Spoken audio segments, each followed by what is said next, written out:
3. The air was getting cold. Fog crept into Le Havre from the sea, crystallizing into damp rain on the tiles. On thatched roof above the pub they had just vacated, Roberta leaned back, pushing her hand into the damp straw. "That was a bit of fun, Tom," hissed Kit Marlowe, grinning as rain poured down his face.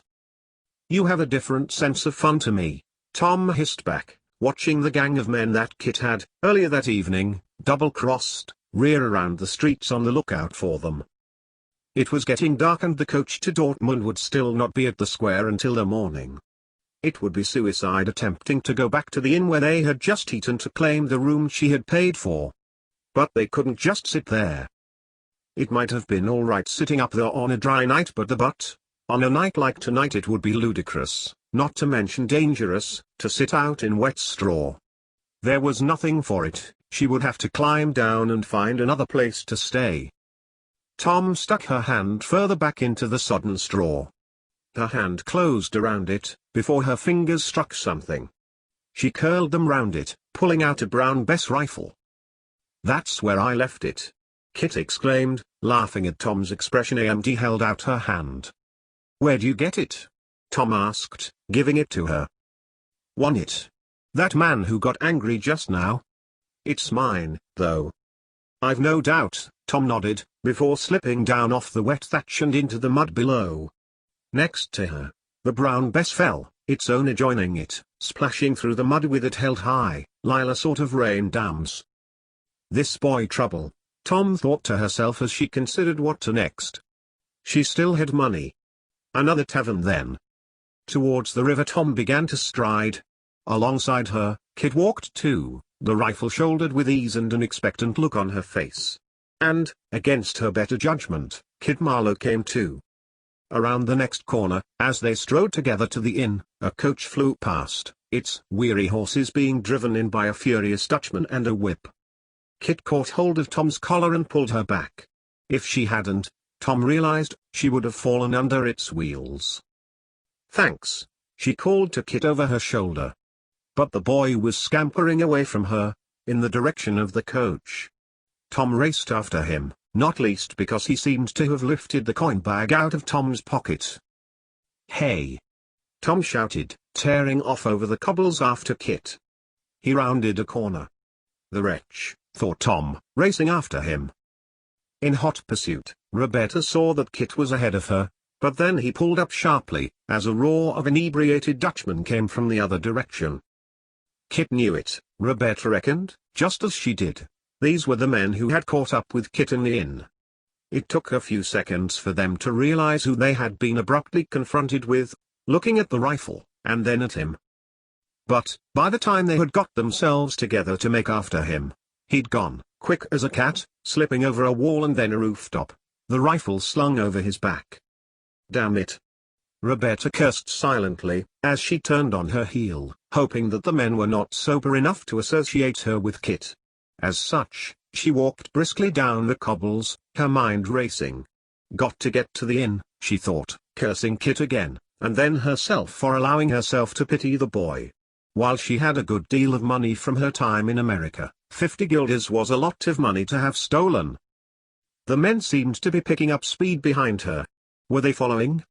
Deftly, she slipped into a side street. The rumble of voices and hammering on the cobbles meant she had little time to hide in streets she did not know. Turned another corner, pressing herself against the wall of houses, crowded together, their roofs letting in little light. Were they coming after her? Tom closed her eyes, wondering then if she had been better off staying as Roberta. Roberta could wear dresses and go about at leisure. Roberta needn't hide in back alleys.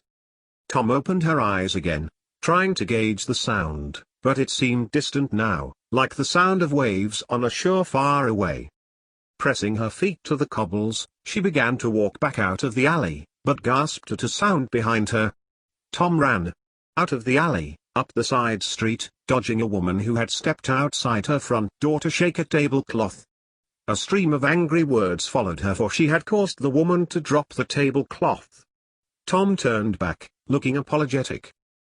That was her mistake. For the sound which had been behind her was now right in front of her. "Come on."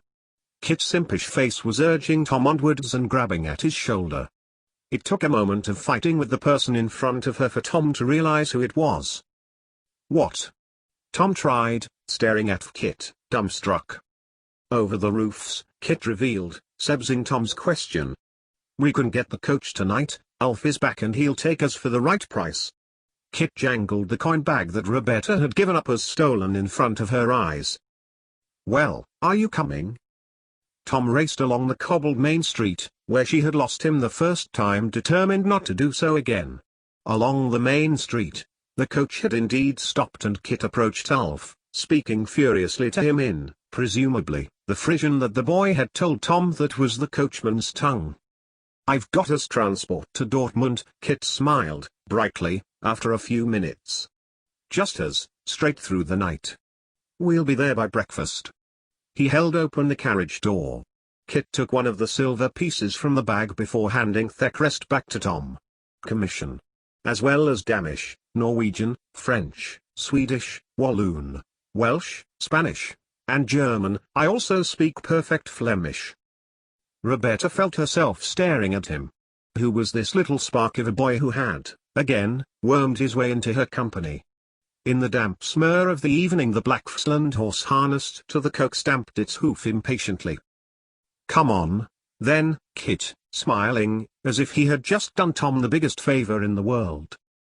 Perhaps he had. 88,888,888. "So, tell me," Kit asked, as the evening blackened and they lay on cord-tightened wooden boards of the coach. In the darkness, now several hundred miles away from Le Havre, and horribly now in Germany, only the light from the waxing moon illuminated the interior of the wooden carriage where they would be sleeping that night. If they possibly could, Tom thought, as the bumps and ruts reverberated through the coach frame. "Now you've come to Dortmund, what are you going to do?" "Find who I am coming to find. He is an established lawyer. At least, I hope he is." Tom thought to the moon, which was clear and bright now they had left the city, and the sea fog which hung over it. "What do you want a lawyer for? Surely these are lawyers in Holland?" Tom said nothing for a time. The silver light of the moon had robbed the coach of color. Kit Marlowe's dainty features were better defined, his tiny nose, his deep-set, ever-interested eyes. His lips always curled at the corners, betraying mischief. "I need to give him an answer to something." Tom clung to the side of the plank seat as coach hit a rut. "Our side," the horse whinnied. "And you couldn't have sent a letter?" "No. A letter would not do." "Why are you here?" Tom turned her head to the boys. He turned his, and grinned. "I find work where I can. I can't stay in the same place too long, the world is just too exciting." The boy laughed, then folded his hands together and brought them under his head. "Or, trouble will catch up with you," Tom added. "Like tonight?"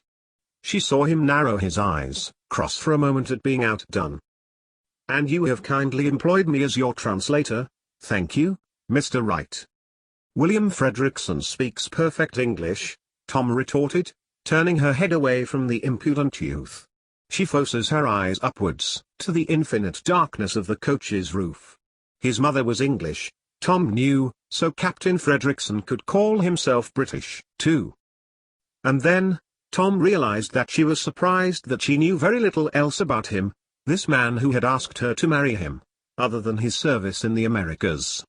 Tom fiercely pushed back thoughts of that country, and her father, back inside her mind. His father had an estate just outside the city. "And you know where this William Frederickson is?" Kit pressed. "I know the names of 2 streets he could be living at. Or working from." "Well then, you will definitely need someone to translate, if you need to ask for help, to pay for lodgings. All kinds of things." "For another silver guilder?" Tom scoffed. "I can manage." The incendiary landed. Kit sat up and was now staring at Tom. Tom looked over at the startled boy, and smiled to herself, pitying him. He clearly had to be pushy and persistent so far in life to get on. A stroke of sorrow passed through Tom and she smiled as Kit protested, "I won't take any money nor ask for any. You already gave me more than enough." The boy took the silver coin from his pocket, holding it up. The moon reflected off it, illuminating it almost well enough for Kit to see his face in its shiny surface. "Have you been to Germany before?" Tom looked back at the ceiling. Kit, having got over his shock of potentially being dumped, lay back again, SDG his head on his hands again as he did so. "Once or twice. I pick up jobs where I can. I have just finished a big one, in France." "But they're the enemy," Tom pointed out. They were at peace with Britain before Boney got back to Paris this spring. "So," Kit added, his tone of voice changing to one of mischief again. "What will you say to Herr Frederickson say?" "Captain." "Captain?" Kit looked over to her. "What, like a captain, in the army?" "Yes," breathed Tom, remembering. "The best captain I ever served under." "Your captain?" Kit's voice changed to one of incredulity. "I was in the army for 6 years. I fought in Spain for years." "You? You're just a scrap of a thing. You couldn't even climb a wall to follow me tonight." "I served," Tom insisted. "I was chosen. I put my life at risk against a piece of French scum." She took Kit's hand. The boy jumped at first at the touch, but let Tom put his hand pointed to her neck. "I saved many lives. But a circumstance caused this. I got hanged for something I didn't do." She let go of the boy's tiny hand. For a child of the street, his skin was very soft. "Is that why you're going?" "Going?" Tom echoed. "To Dortmund. To repay the debt. To thank him. Your savior." Tom felt shocked. It was as if the boy had read his mind. "Yes," Tom nodded, in the darkness. "To give him an answer to a question he left me with before I went away." But Kit wasn't really listening. He was repeating the about the word army quietly to himself. "How old were you when you joined the army?" Kit asked, a few moments later. 13. "How old are you now?" 20. "You?" 15. There was silence for a moment. Kit was clicking his tongue, as if thinking. "And what if this Captain Frederickson does not like your answer?" "Come on," Tom said, turning away from the boy, and facing towards the wall of the coach, rolling towards it as the horse began an uphill stretch. "Get some sleep, Kid Marlowe, or you'll be too tired to translate for me tomorrow."